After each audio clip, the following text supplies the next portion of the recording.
Assalamualaikum warahmatullahi wabarakatuh. Kami akan mempresentasikan program keaktivitas mahasiswa lapangan pekerjaan layak bidang kegiatan PKM gagasan tertulis. Saya Muhammad Fardan Yusuf, NIM 13220175, dan teman saya Arif Khairul Hidayat, NIM 132262. Pendahuluan. Satu, latar belakang. Latar belakang lapangan pekerjaan layak mencerminkan realitas sosial ekonomi yang melingkupi kesenjangan lapangan kerja yang ada dan pentingnya menciptakan pekerjaan yang memberikan penghasilan yang layak serta kondisi kerja yang stabil. Beberapa aspek kunci dalam latar belakang ini mencakup: pengangguran merupakan masalah yang serius di banyak negara di seluruh dunia. Tingkat pengangguran yang tinggi tidak hanya merugikan individu secara finansial, tetapi juga dapat berdampak negatif pada kesejahteraan masyarakat secara keseluruhan. Kesempatan kerja yang tidak merata seringkali menghasilkan kesenjangan pendapat yang signifikan antara berbagai kelompok masyarakat. Ini dapat memperburuk masalah kemiskinan dan mengakibatkan ketidaksetaraan sosial. Banyak pekerjaan yang tersedia mungkin tidak menawarkan kondisi kerja sosial yang layak, seperti upah minimum yang rendah, jam kerja yang tidak teratur, atau kurangnya perlindungan terhadap kesejahteraan dan keselamatan pekerja. Pertumbuhan populasi dan urbanisasi dapat meningkatkan tekanan pada lapangan kerja, terutama di kota-kota besar. Ini dapat menghasilkan persaingan yang lebih ketat untuk pekerjaan yang ada. 2. Tujuan dari lapangan pekerjaan layak adalah menciptakan kondisi di mana individu dapat memperoleh pekerjaan yang memberikan penghasilan yang mencukupi dan kondisi kerja yang aman, stabil, dan bermartabat. Berikut adalah beberapa tujuan kunci dari lapangan pekerjaan layak. 1. Penghasilan yang cukup. 2. Jaminan ketenagakerjaan. 3. Keseimbangan kehidupan kerja. 4. Kesempatan untuk mengembangkan karir. 3. Manfaat. Manfaat dari lapangan pekerjaan layak sangat luas, tidak hanya mempengaruhi individu yang bekerja, tetapi juga masyarakat secara keseluruhan. Berikut adalah beberapa manfaat utama dari lapangan pekerjaan layak. 1. Peningkatan kesejahteraan individu. 2. Stabilitas ekonomi. 3. Peningkatan produktivitas dan pertumbuhan ekonomi. 4. Luaran. Peningkatan pendapatan. Salah satu luaran yang paling langsung dari lapangan pekerjaan layak adalah peningkatan pendapatan bagi individu yang bekerja. Dapat memiliki pekerjaan yang memberikan penghasilan yang cukup. Individu dapat memenuhi kebutuhan dasar mereka dan meningkatkan standar hidup mereka.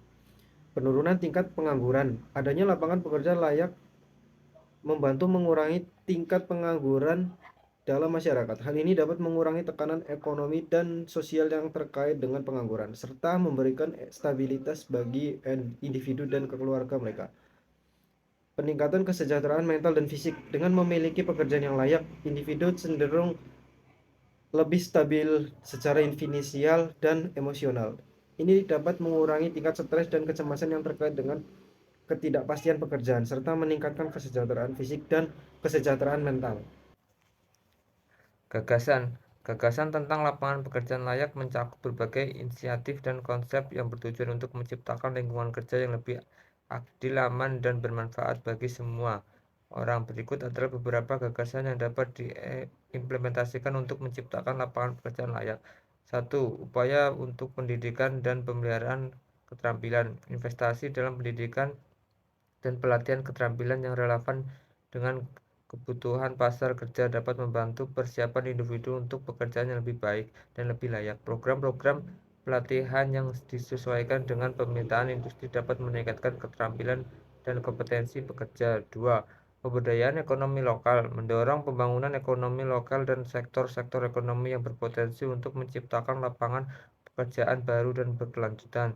Ini bisa melibatkan dukungan untuk kewirausahaan, pembangunan ekonomi usaha mikro dan kecil, serta investasi dalam infrastruktur lokal. 3. Perlindungan hak-hak kerja melalui peraturan dan kebijakan yang hak-hak pekerja dapat dijamin untuk dilindungi.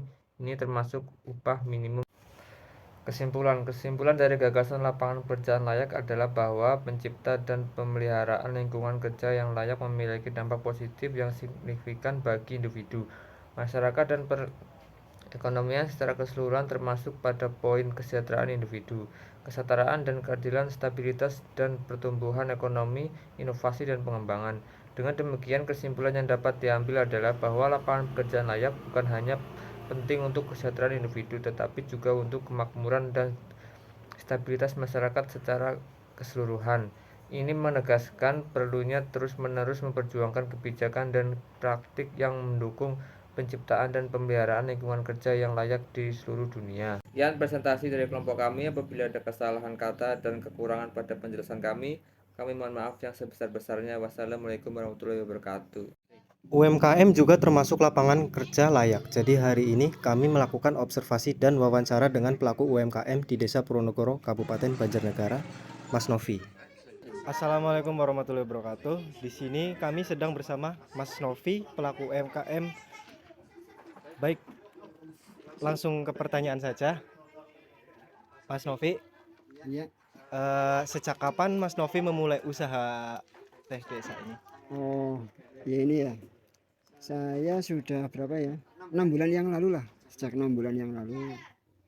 Kurang lebih sekitar itu. 6 bulan apa 7 bulan itu. Oh, iya. Terus di sini kan banyak juga produk-produk di usaha Mas Novi kan. Produk apa saja yang dijual? Monggo diperkenalkan. Ya, ya ini kan jualan teh. Jadi yang dijual ya tentunya menunya teh gitu. Sama varian-varian teh gitu kan. Ada teh fruit gitu kan, varian teh di mix sama fruit, ada teh susu gitu kan. Dan pastinya teh original. Ini kan mengembalikan, sebenarnya kan jualan teh itu kan mengembalikan apa ya, budaya ngeteh sebenarnya, budaya ngeteh, es teh dan sebagainya lah yang tradisional. Ini kan minuman pokok sih kalau aku pikir. Iya. Minuman pokok yang sudah sangat umum lah. Kopi teh itu kan sesuatu yang umum gitu. Terus cara pembuatannya itu gimana aja sih dari bahan-bahan teh di sini gitu, Mas? Ya kalau pembuatan ya biasa, ya namanya teh direbus gitu kan. Dari bahan-bahannya gitu kan ada varian kayak green tea, mocha, choco macchiato, cappuccino gitu, red velvet macchiato. Ini kan produk franchise ya sebenarnya ya. Jadi ini bahan baku itu kan dari si pemilik brand itu. Karena ini franchise. Jadi bahan baku sudah dari sana. Saya cuman tinggal nyeduh lah istilahnya, tinggal nyeduh terus dijual gitu. Untuk harga kisarannya berapa dari masing-masing varian, Mas? Kalau yang varian itu harga dari ada 5.000 sampai 10.000 lah sekitar itu. Kalau yang teh original itu 3.000. Itu apa, Mas?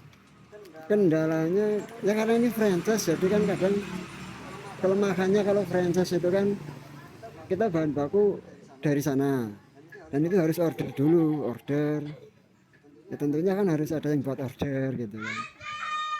Ya itulah, terus bahan baku ya lumayan harga lebih mahal daripada ketika kayak orang buka produk sendiri kemudian bisa cari bahan yang lebih murah mungkin.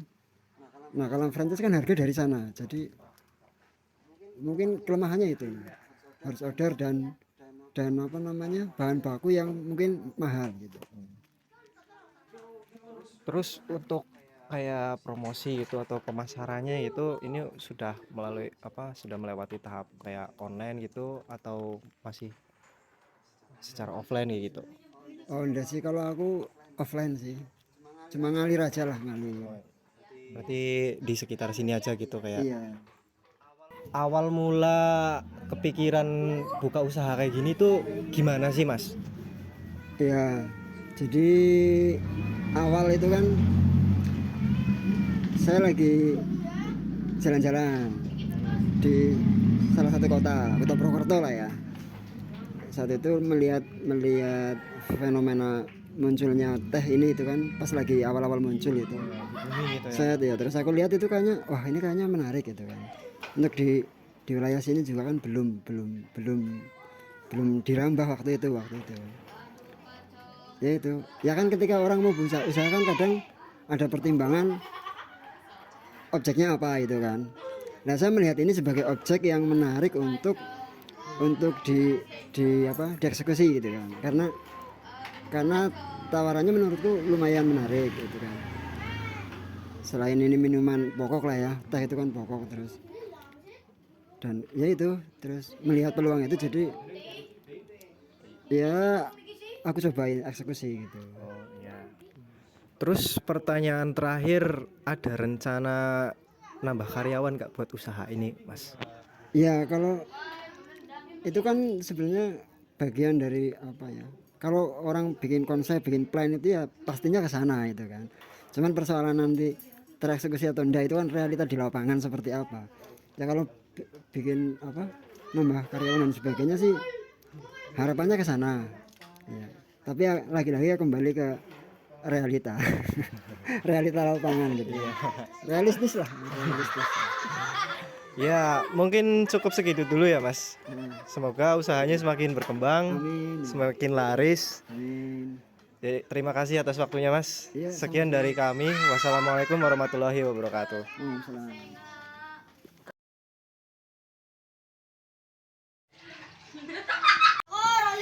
Apik.